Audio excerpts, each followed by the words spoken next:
En el programa de hoy, investigadora nicaragüense denuncia que los sacerdotes que salgan de Nicaragua no podrán regresar al país, según fuentes de migraciones que afirman haber recibido esta orden. Termina la tregua entre Israel y Hamás. Primeros bombardeos dejan más de 100 muertos. En Cuba, la iglesia prepara a sus agentes pastorales para actuar frente a denuncias de abuso sexual.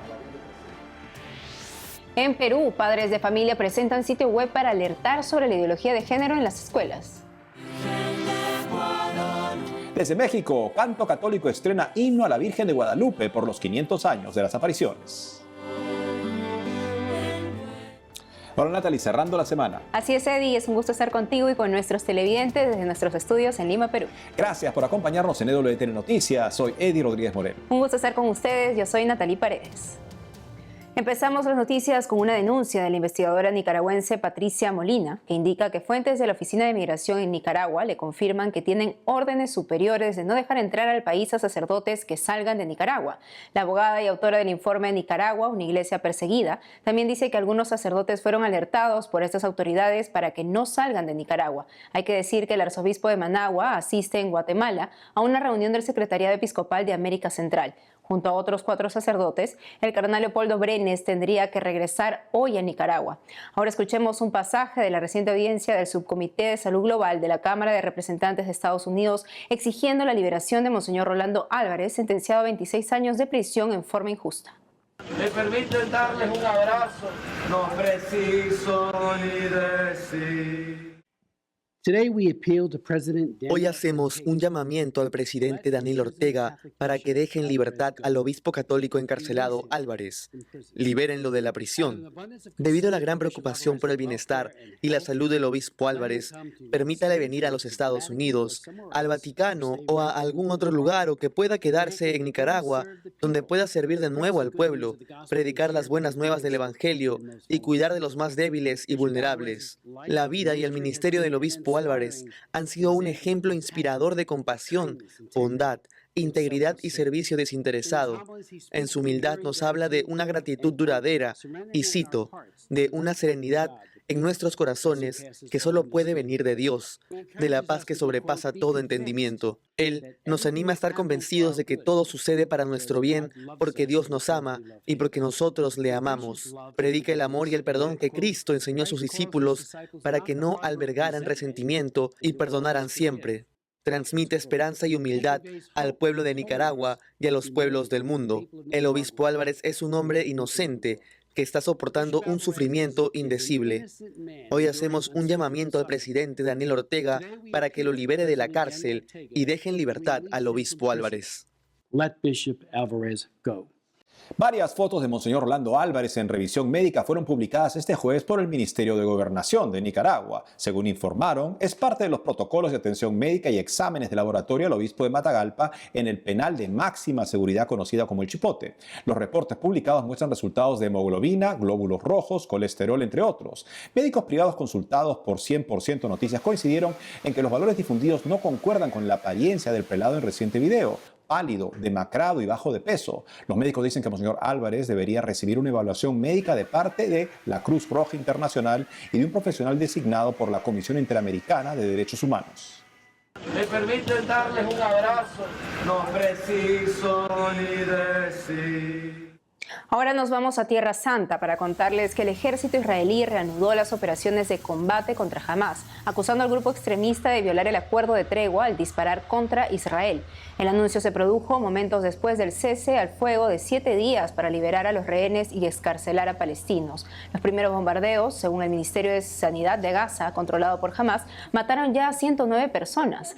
Horas antes del fin de la tregua, israelíes y palestinos realizaron el último canje de rehenes y prisioneros, 8 mujeres israelíes por 30 mujeres y menores palestinos. Hasta ahora un total de 110 quedaron libres del cautiverio de Hamás, mientras que Israel ha escarcelado a 240 presos palestinos. Israel cree que todavía hay 137 rehenes. Veamos ahora un informe sobre el testimonio de algunos rehenes liberados por Hamás. Con lágrimas en los ojos, así corrió a los brazos de su padre la niña irlandesa israelí Emily Hunt, tras ser liberada el sábado último por Hamás, luego de 50 días de cautiverio. La familia creía que la niña había muerto En entrevista a CNN, su padre Thomas Hunt dijo que se alegraba de que su hija estuviera muerta antes que en manos de los terroristas. Un error de identidad hizo que se creyera que Emily había fallecido en el ataque de Hamás el 7 de octubre. La madrastra de la pequeña sí murió. Tras su liberación, su padre contó que lo más perturbador es que ella no hable, sino susurre. El día del rapto, Emily visitaba a su amiga Hila Rotem, de 13 años. Los terroristas secuestraron a las niñas y a la madre de Hila, Raya Rotem, de 54 años. Hila, liberada junto con Emily, fue recibida por su tío. Su madre aún sigue cautiva. Hila contó que todo este tiempo estuvo junto a su madre Raya. Dijo que ella le cortó el cabello. Lágrimas, besos y abrazos. Sharon Avigdori, terapeuta especializada en niños autistas, es recibida por su esposo e hijo, junto a su hija Noam, de 12 años. También fueron rehenes de Hamás. Sharon y Noam pasaban un fin de semana de visita a un familiar. En el ataque del 7 de octubre, los militantes de Hamás ingresaron a la casa y capturaron a toda la familia. Varios fueron asesinados, entre ellos el hermano de Sharon. El esposo, Shen Avigdori, fue uno de los líderes de la lucha de las familias de los secuestrados. El filipino Jimmy Pacheco dijo que en su cautiverio rezó mucho, confió en Dios, que podía aguantar y que todo pasaría. El filipino trabajaba como cuidador de un hombre de 80 años asesinado por Hamás en la incursión del 7 de octubre. Estoy muy agradecido porque pude demostrar que cuando necesitas la ayuda de Dios, Él te respalda. Fueron sus palabras. La Iglesia en Cuba prepara a sus agentes pastorales para actuar frente a denuncias de abuso sexual. Aunque en Cuba no hay casos reportados, los obispos dan importancia a la formación en el tema por el cuidado de los más vulnerables. Los detalles con nuestra corresponsal Rachel Díez. A raíz de la solicitud de la Santa Sede a las conferencias episcopales de presentar las líneas de prevención y actuación ante los supuestos de denuncia por abuso sexual, la Conferencia de Obispos Católicos de Cuba ha creado una comisión para formar a sus agentes pastorales. Aunque en Cuba hasta el momento no se ha reportado ningún caso, las preparaciones llegan a todo el país e incluyen un protocolo de prevención y una guía de conducta para los espacios eclesiales.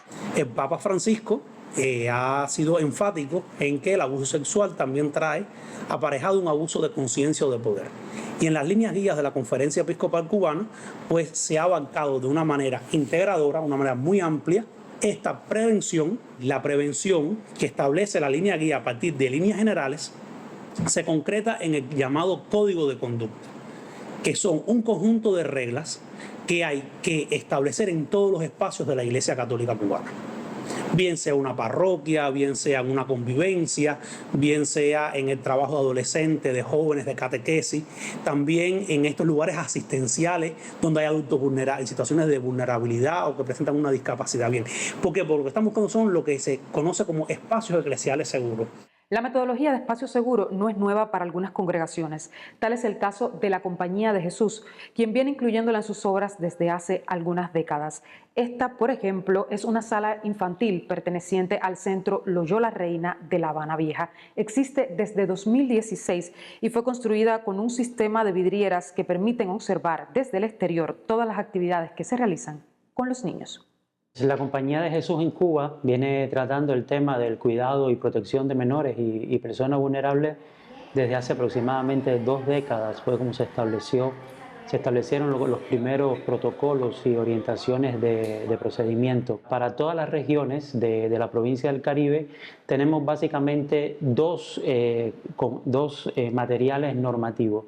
Una son pues orientaciones que tienen como fin el proceder para los jesuitas, o sea, cómo deben comportarse los jesuitas allí en las obras donde trabajan, y al mismo tiempo también tenemos un código de conducta, o sea, que implica tanto a los jesuitas como a todo el personal que colabora en nuestras obras. En Cuba es muy difícil reconvertir locales para transformarlos en espacios seguros. Los materiales de construcción son muy caros y difíciles de conseguir para una iglesia imposibilitada de generar ingresos propios.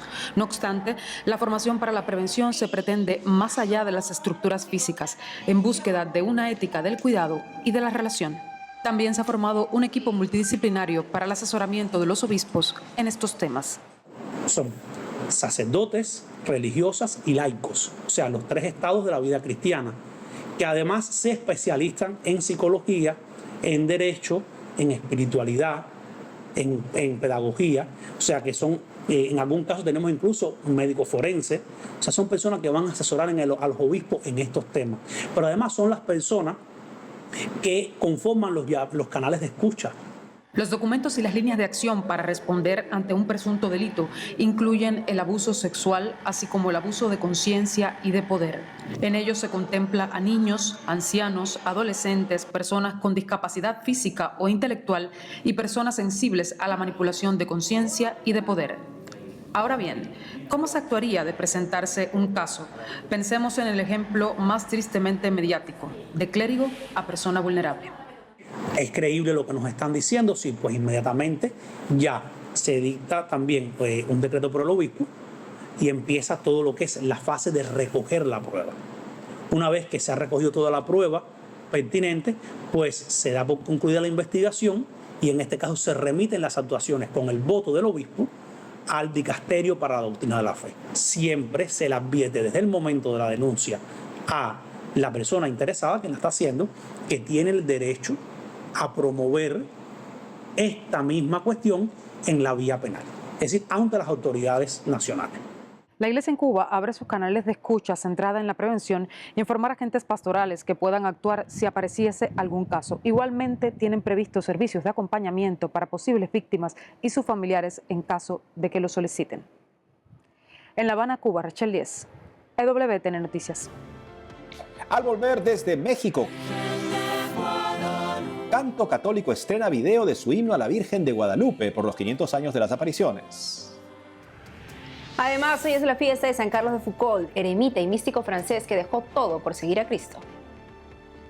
Regresamos con más noticias con Enfoque Católico.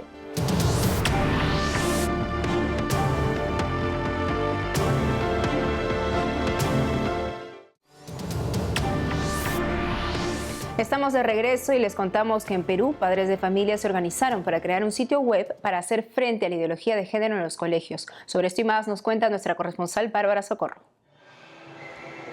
Nacimientos tejidos a mano, otros en alfarería y cerámica, tallado en piedra, madera y más. Son algunos de los más de 40 pesebres que participan en el concurso nacional de nacimientos Navidad es Jesús 2023, organizado por el Instituto Cultural, Teatral y Social. Berta Pacheco viene desde Piura, región al norte del Perú. La artesana y joyera de profesión participa por primera vez en el concurso. Presenta un minucioso nacimiento piurano de más de 14 piezas. En honor a mi tierra, la tierra de mis padres. Y lo he tejido en cobre esmaltado, todo tejido a crochet con la técnica del punto peruano y también fusión de técnicas. Me cuenta la trascendencia de poder plasmar el amor que el niño Jesús nos trae a través de su trabajo. En el niño Jesús, ¿no? Lo que quiero es pedir un poco más de paz en el mundo, que cesen las guerras y que todos aumentemos más nuestra fe. Denis Sánchez, desde Ayacucho, en la sierra, trae un majestuoso nacimiento a base de cerámica. Lleva por nombre Legado Sánchez y Tradiciones Navideñas. Denis forma parte de la 4ª generación de artesanos de su familia. Me he presentado con la pieza, está acá la iglesia. Ahí está, vemos la Virgen de Cocharcas de mi pueblo. Represento la Virgen María con la Virgen de Cocharcas de mi pueblo. Y todos los animalitos son los míticos tradicionales de Ayacucho, de Quinoa. Por 3 meses se embarcó en este proyecto. Y tenía que así recordar a mi papá que nosotros somos bastante católicos, que somos devotos de la Virgen de Cocharcas. Entonces, por eso que me he enfocado, como todos sabemos que los ayacuchanos somos muy católicos. y especialmente de quinoa, que hacemos más imaginerías, más piezas que tienen que ver con religión.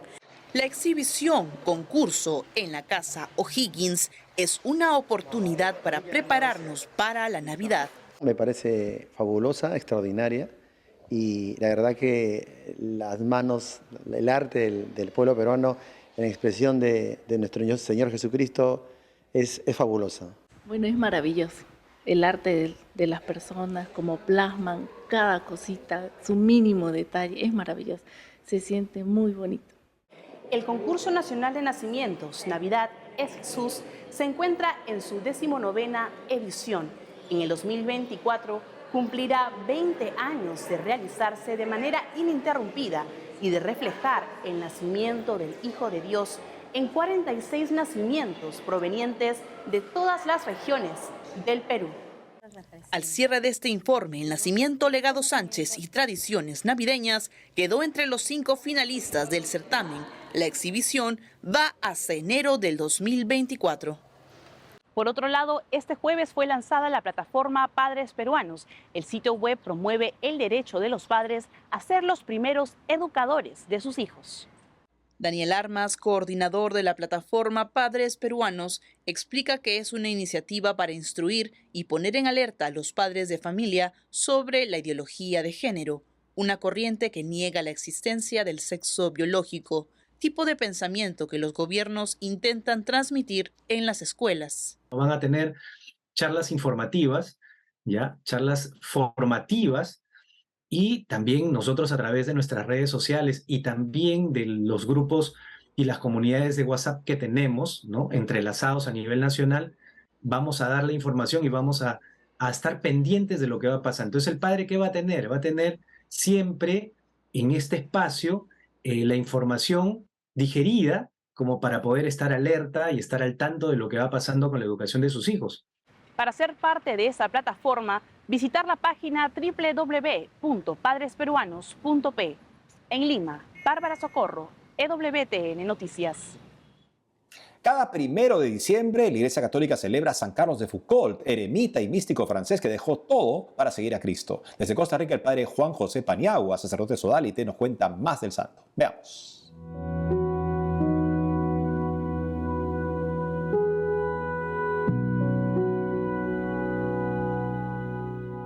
Es un santo francés que nació a mediados del siglo XIX en una familia católica, pero pronto murieron sus padres y pues se volvió ateo, se alejó muchísimo de Dios, y luego cuando se fue a Argelia como militar hizo una obra impresionante, ¿no?, como cartógrafo, etcétera, pero empezó a tener toda esta experiencia de vacío, de búsqueda de sentido, y fue un gran buscador, y eso es lo impresionante de este santo. Fue un gran buscador de la verdad, y empezó a buscar a Dios, y empezó a encontrar en Dios esas respuestas que tanto anhelaba, ¿no? Se hizo monje cisterciense, se volvió luego un ermitaño, se dedicó a la oración de una manera muy profunda.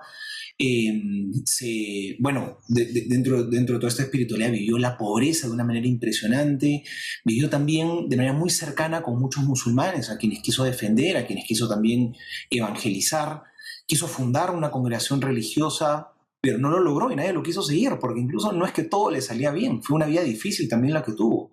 Tuvo una conversión muy radical, muy radical. Algo muy bonito de él también son todos los escritos que hizo, que han nutrido la vocación y la espiritualidad de muchísimas personas que han querido vivir radicalmente su fe como él lo hizo.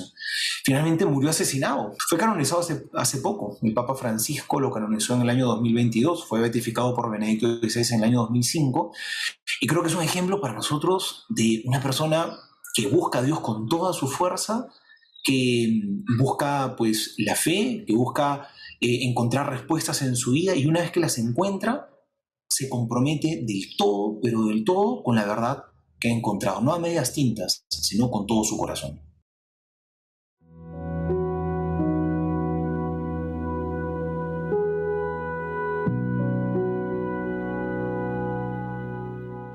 Este domingo 3 de diciembre inicia la novena para celebrar los 500 años de las apariciones de la Virgen de Guadalupe. Ese mismo día, la Fundación Canto Católico presenta en redes sociales el video del himno que compuso este año en honor a la Emperatriz de América. Hoy nuestra corresponsal en México, Ana Paula Morales, nos da los detalles de la producción en torno al himno a la Virgen de Guadalupe de Canto Católico. Veamos.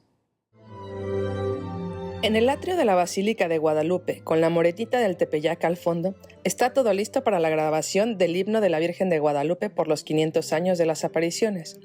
La cena es de octubre de este año. En el atrio, los músicos de canto católico solistas Mercedes Flores y José Miguel Correa, sopranos María Elena Marianchini y Sara Vial, contraalto Katia Segovia y María Trinidad Vial, tenores Ignacio Yodra y José Miguel Correa, bajos Freddy Suazo y Antonio Errázuriz.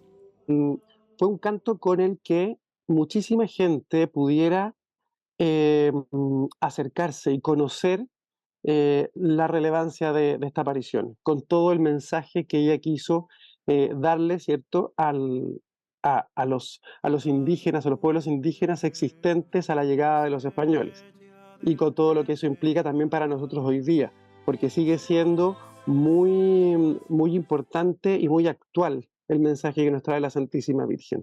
Según José Miguel Correa, fue importante grabar en la Basílica de Guadalupe por su relevancia para la fe en América, un lugar pensado para albergar la imagen que dejó la Santísima Virgen hace medio siglo. Más que la selección de un lugar en particular, buscamos siempre con los videos, con nuestras producciones, transmitir un mensaje.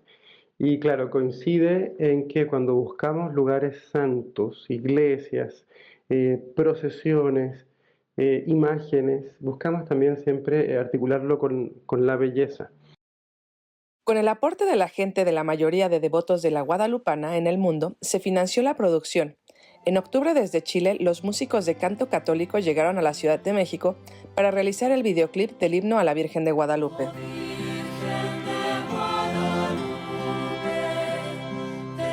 Desde ahí es que comenzamos con esta pequeña historia. Nos habla del jardín sagrado de su vientre que nos trae el Redentor, así como cómo nos protege su manto y también eso de estar siempre, ¿cierto?, entre flor y canto. Son distintas oraciones que a oídos de alguien que es devoto de la Virgen de Guadalupe le van a hacer algún sentido.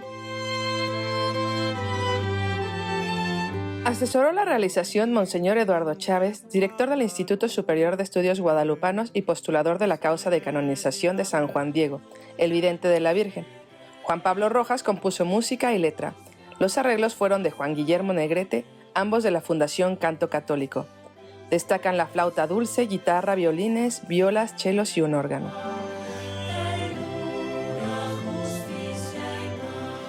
La Fundación Canto Católico es una organización de Chile. Está conformada por laicos que sirven a Dios a través de la música, por la cual evangelizan. Desde Ciudad de México, EWTN Noticias, Ana Paula Morales. Los dejamos con el estreno en primicia para EWTN Noticias, un adelanto del himno a Nuestra Señora de Guadalupe por la Fundación Canto Católico. Este domingo 3 de diciembre encuentran en todas las redes sociales de la Fundación Canto Católico el videoclip de este himno. Hasta el lunes.